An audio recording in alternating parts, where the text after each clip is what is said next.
All right, welcome back to another Beards of War movie review. This time we're doing 2019's Polar, Netflix movie. It's directed by Jonas Ackerlund. It stars Matt Mikkelsen and Catherine Winnick.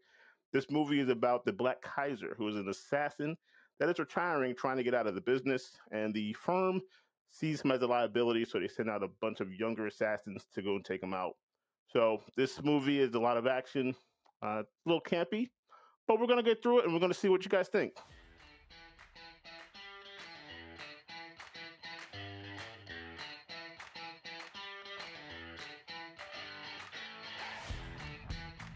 Hey guys, the sponsor of today's video is Roan Industries, a veteran-owned company that strives to provide better gear for better operators. To do this, they design products with only the necessary moving parts, no excess fluff, and simple functionality. When you're hitting the checkout button, be sure to put BOW in all caps in the coupon code area to receive a 15% off discount from your friends here at Beards of War. Welcome to this week's episode of Polar, the Netflix assassin movie that pretty much everyone has seen done 100 times over, only better. We're going to talk about the intro scene that stars a very short-lived Johnny Knoxville. So basically, the credits overlap the sequence where we're looking at a mansion in the middle of nowhere, South American country. Johnny Knoxville's in the pool doing his swim thing, and there's a very attractive young woman that is, moving across around the deck, doing various things like prepping drugs for him and stuff like that. Small team shows up of bad guys, very eccentric. I actually thought really long and hard about how I was going to describe this movie in a few words, but basically what you have is you have the direct-to-video, like, fifth movie of the Smokin' Aces series, and they actually made two. But this one actually stars, like, a third-rate Lucy Liu, so that's pretty much what you get, right from Jump Street, to include, like, this weird face tattoo thing that she's got going on with her eye makeup or whatever. I don't know. Anyways, they make short work of Johnny Knoxville as an ambush. Basically, and had to be dealt with. So they basically ambush him, gun him down, and not before a crude bodily function goes away from the end of the scene. So and then it leads away with just a helicopter extraction sequence, and the sniper exits on foot. And that's pretty much where it's at. It wasn't anything glamorous. I'll be honest with you, man. I'm not a fan of this movie. I was a little disappointed. I'm a huge fan of Mads Mikkelsen, Danish actor. And here we go. I'm going to break the internet. Better Hannibal Lecter than Anthony Hopkins. Enjoy that. I'm sure I offended somebody's delicate nature. I look forward to the debate. Spirited, respectful. I respect your opinion. You respect my opinion. Debate in the comments. Always welcome. So, cheers. All right. I like that one. So yeah, Johnny Knoxville, like I said, he's in this huge mansion in Chile, and you get like the Cartoon Network, sniper team that comes in, and I don't know where these guys came from, but it gives you an introduction of what type of movie this is going to be. So you can't take it too seriously, but it's a fun movie to watch. But yeah, it does have a lot of things that probably could have been done better. But I did enjoy the movie. I thought it was pretty fun. Yeah, I'd say the same thing. One thing on this one, the sniper, man, come on.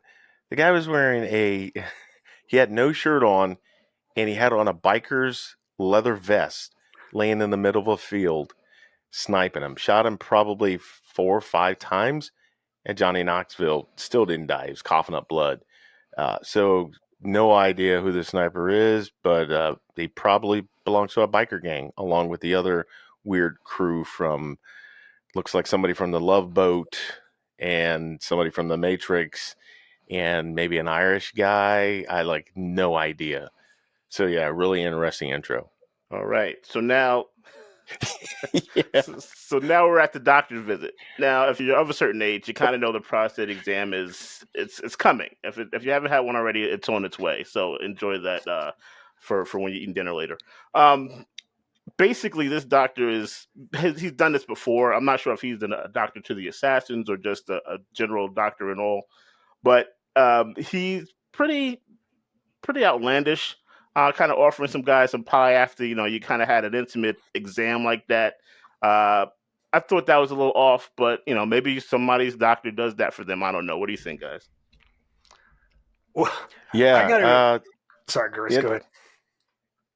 Yeah, no, interesting choice of putting pie in the fridge with the meds.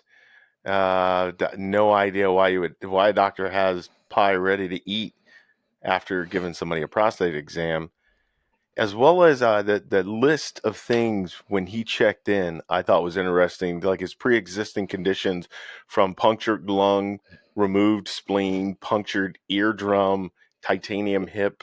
Like the guy's basically a robot from 10% VA rating. yeah, and he only got 10% probably. But yeah, I thought it was interesting. Not service connected. I will say though, like the spiel that the doc goes into, and this is where this movie frustrates me because it's trying to be serious in some moments, and then it's trying to be like outrageously goofy, like Smoking Aces. I absolutely love Smoking Aces. I think it just does a better job, but that's for a later review. But with this film, when he talks about like all these conditions that he's developing as he's getting older, blah blah blah, yeah, it's cool. But what the doc points out is like it's the mental game that gets you when you retire. I thought that was very interesting, especially from a military veteran just got out and or just retired. Like it's those are words of wisdom, I would say, if I was going to describe it as a phrase. But then you go right from that to here's a slice of pie that I was keeping on top of like skin rash cream or something like that in this refrigerator. And not to mention the fact, who's the other piece of pie for? Because there was more than two pieces, man. It's just all kinds of weird. Anyways. Yeah, probably the nurse. Yeah, so we roll into the sniper clip scene. All right, there's a lot going on with this, but I'll say it's pretty amazing. This guy's out in the middle of nowhere. They find him, and the transition from the house to go take out the sniper was probably the biggest, sticking point for me here. He's completely naked, not shivering, breathing just perfectly fine. He's in a blizzard almost, and he somehow sneaks out of the house with, everybody bearing down on him, to include a sniper with some form of super advanced thermal scope, and takes him out and then starts, killing everybody. No idea how that works, but hey, he's a professional, right? The Black Kaiser. I guess it's all in the name. Yeah, I wouldn't even know where you start to train for something like that, right? Like, it's not anything. I would venture to think, even if you go to sniper school, they're not teaching you, hey man, just in case it comes up, and you have to be naked in sub-zero, temperatures. Breathing is important. Trigger squeeze, breathing. Just follow your training, you'll be fine. Yeah, it's all point aim, point impact. So once again, I'm gonna break this down a little bit. I like the road flare aspect of it, but I'm just like, as far as like me assaulting an objective or clearing a room or anything like that, I did not do it at a superbly expert level. I've done it a handful of times, and I'm decently proficient at the elementary level. But to think that to pack out all your equipment, you bring all these crappy guns, because pretty much all the henchmen have crappy guns, because nobody actually thinks about what target they're about to assault in this movie. Suddenly she decides to pack road flares, which I kind of thought was inventive because that's going to block out the thermal. So here you have this lead assassin, and by the way, spoiler alert, the big fat bald guy who has an obsession with friggin' lotion. It's his girlfriend. And she's sitting there doing her like prep gear, and she's like, you know what I need? I need some road flares in order to defeat my own sniper's capabilities, just in case he gets attacked by a naked man in the middle of the woods in a snowstorm. But yeah. And Mads Mikkelsen had enough time to actually hold a conversation with this woman and be like, don't be scared. Be like, hey, man, you were putting your Frosty the Snowman deep into a mound of snow right now, and you're actually having a conversation about this. It is crazy to think that you're doing that. All right, hotel action fight scene. Yeah. So in this scene, you have the Black Kaiser who's gained the information that they're out to assassinate him. What the spin on that? So he's basically going out to get information. He has this thing that he does throughout the movie where he changes SIM cards, like after a 5-second conversation, just to kind of keep the trail cold, I guess. But shout out to T-Mobile, like Sprint, Verizon. I don't know who he's got, but he had superb service, even at his secluded cabin out in the middle of nowhere. The guy's service was top notch. But as he's killing this guy, he nails him to a wall in the hotel with nail. The guy had to be like close to 300 pounds. I'm thinking those nails aren't going to hold anybody to the wall, but he took care of business, and he actually brought a date along with her kid while he did it. Like, that is just gangster to me. Like if you can just say, yeah, I gotta handle some business while we're on this date, but just have the kid, buy the kid some candy or something. I'll be right back. And he literally, got the drop on the people trying to assassinate him. Got them to pay him because the deal was pay me half now, half later. He went ahead, completed the job, and said, "You have to pay me on now." So he got the drop on him in more ways than one, not just the hit, but also financially. I was gonna say the hallway sequence is actually, I thought, one of the better sequences. Granted, I suspended reality for that as well, but like, hey man, we're the movies supposed to have fun. It's just, this is a hard movie for me to have fun with.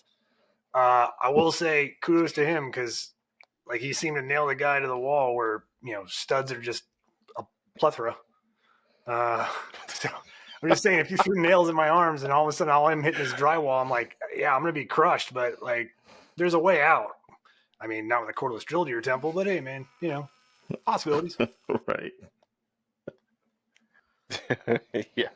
That nail gun. If you look, it looked like something like it was made by Mattel, and it was filled with goo from like Nickelodeon.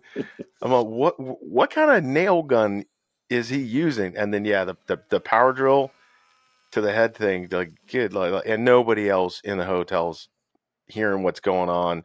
The screaming, the nails, the hammers, breaking door, like again, remnant of our last one where there's nobody on the street, nobody around when all this action's going on. But yeah, that scene was, I think, pretty dope. Yeah, so now we're rolling into the escape scene, right? So this is the torture tunnel kind of a thing where he's basically been held and tortured for days on end. Should have bled out, to be honest, after all the torture that had been going on. And why would they use like an old school lock instead of saying maybe, oh, I don't know, something with a spin dial or whatever? So he gets out of it and he kills everybody, and then just proceeds down the steps after these guys in a narrow corridor, and yeah, it just gets ballistic from there. But insane. But hey, the guy's, I mean, he's made of titanium pretty much, right? So he's walking around like a robot. So I don't know. I guess he's unstoppable, Terminator, if you will. And then of course, Lotion Guy shows up in his his Batman / Joker attire. Interesting dude. He reminds me of the supervillain from Dune, mixed with the guy from Austin Powers that eats pieces of skin off of his back, with all the lotion and the weirdness. So I'm waiting for him to just float up into the air. Dude, I'm just telling you, my torture scene is a lot less involved. I don't need that much torture, man. You don't have to do that much to me. Just plucking nose hairs will probably get me to talk about mostly anything. Um, it's You don't really know what you can deal with until you have to deal with it. But I just rather not find out. Like I'd rather not find out my metal. If I can avoid it, if I can avoid, say, you know what, I feel like I can do it. Just never really put it to the test. But to put it to the test and to deal with like, those little things that would literally like just drive you insane if you had to go through it yourself is what's unique about torture. And everybody's levels are different, right? Like people are like, oh well, like screwdriver into the fingernails. Like, oh man, that's enough. Like I'm pretty sure I'm talking, like I don't know what you want to know. Like if I'm trying to, keep my family alive, okay, well you probably got to kill me. But if it's like you want coordinates, bro, I got the coordinates. Like what's up? You give me a plugger. I'll take you there. Like follow me. Like like I'm sorry, I'm not that guy. Okay, everybody's a hero in their own mind until that first nail gets lifted up with that screwdriver. You're like, okay, yep, anything you want to know, got it. But yeah, he was pretty badass, man. I mean, when you lose an eye and everything, I guess you kind of have to be a badass at that point.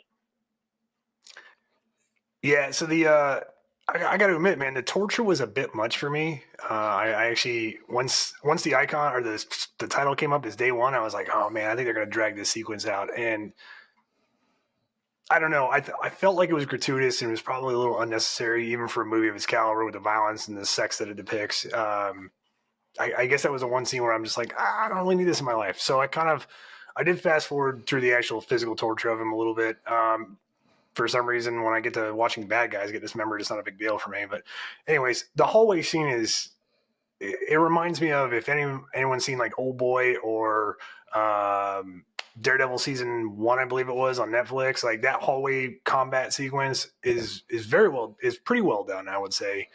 Extremely well done in those other two examples, but pretty well done in this. I didn't hate it. There was some questions about like if somebody was shot in the shoulder and the leg, why would they like firemen carry their human cover? I don't know that that's a good idea. I mean, it's a tactic, but Right.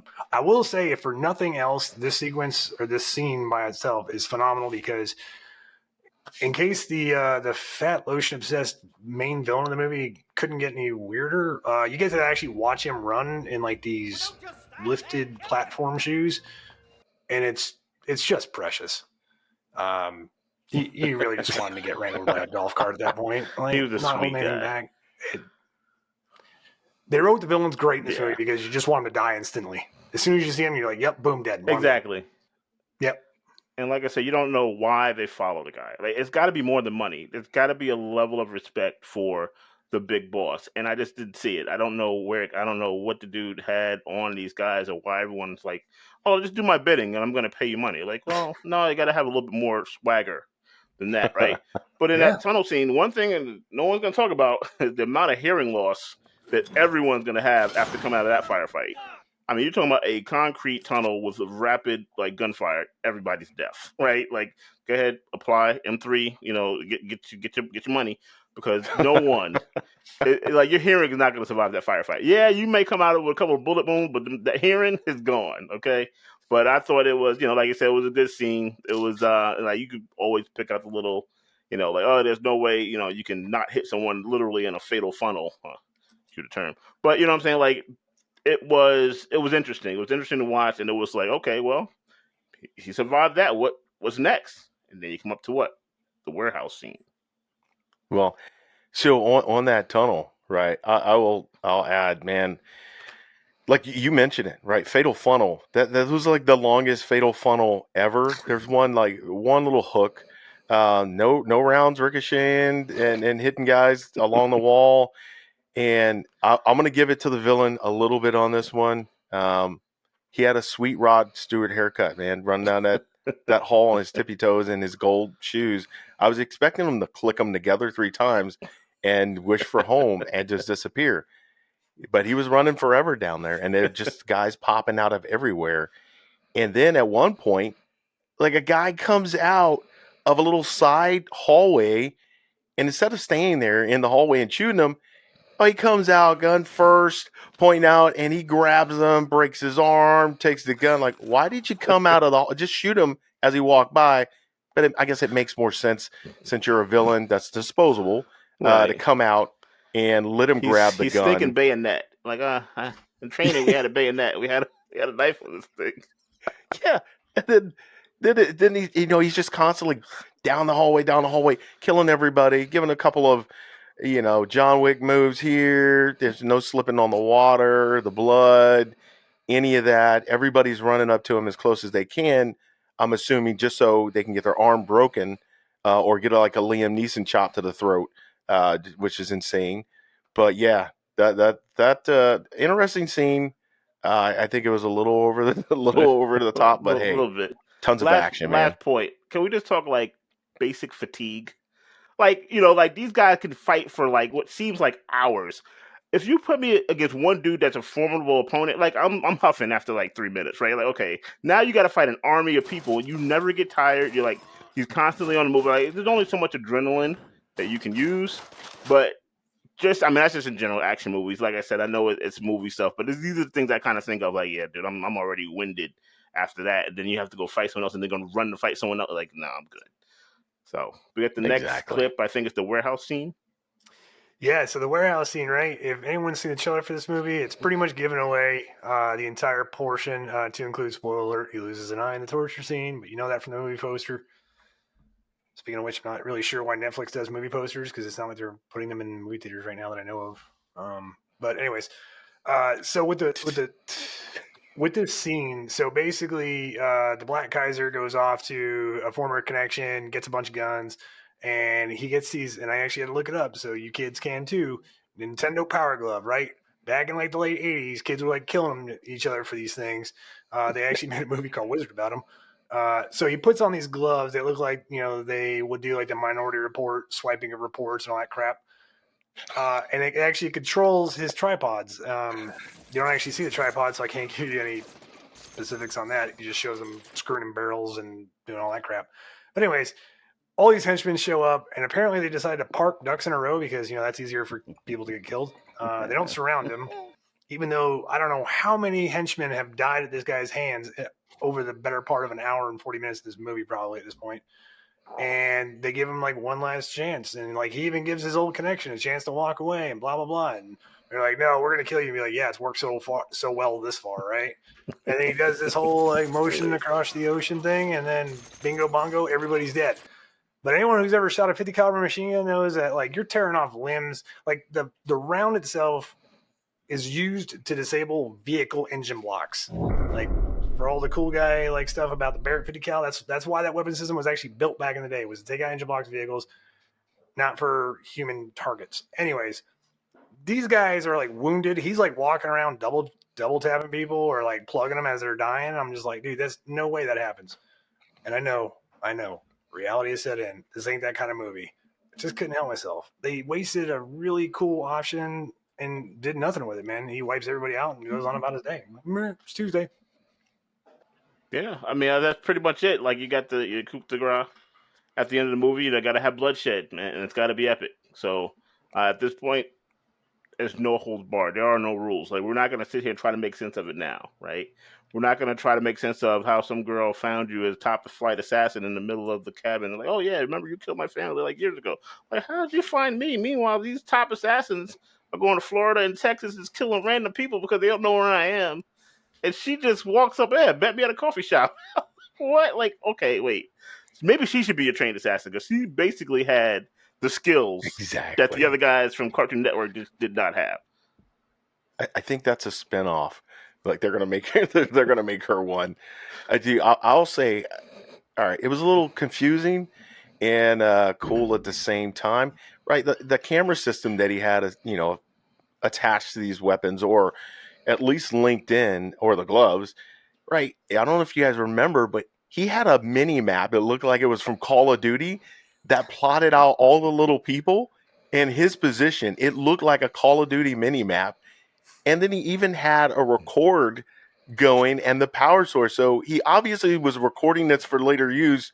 Maybe I don't know. Maybe he's kind of brushing up on, his tactics or whatever. But like, is he going to sit down and watch this later? We're like, yeah, I probably should have done a little different. Maybe if I'd put the guns like straight up pointing down on the guys, and then he had his own sweet logo with I don't know, like a little. I'm assuming it's a part of the group, right? Some of the weapon systems of this consortium that he belonged to. But yeah, man, it had, I think, cardinal directions, had the little Call of Duty mini map, the record, the power. He had every angle taken. And then why would these people show up at this warehouse? They gotta know, like half of them are already scared of the guy just to talk on the phone. But it's probably a good idea, even if we show up in 20, 30 guys, let's just go to this warehouse because he's not going to be prepped.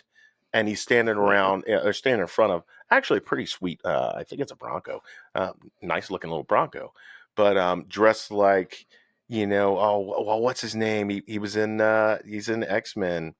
Gambit. No, Sam plays him with a patch. You got me. Sam Jackson.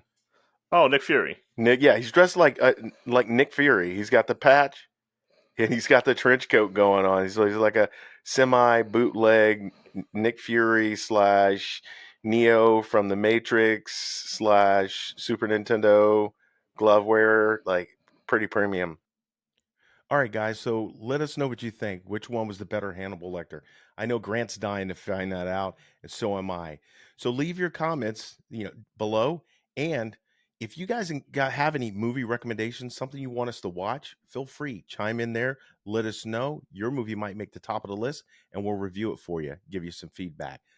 So again, thanks for coming out to Beards of War, and we look forward to seeing you guys in the next episode. Till next time. Matt Wilkinson. And here we go. I'm going to break the internet. better Hannibal Lecter than Anthony Hopkins. Enjoy that. I'm sure I offended somebody's delicate nature. I look forward to the debate, the spirited, respectful. I respect your opinion. You respect my opinion. Debate in the comments. Always welcome. So, cheers.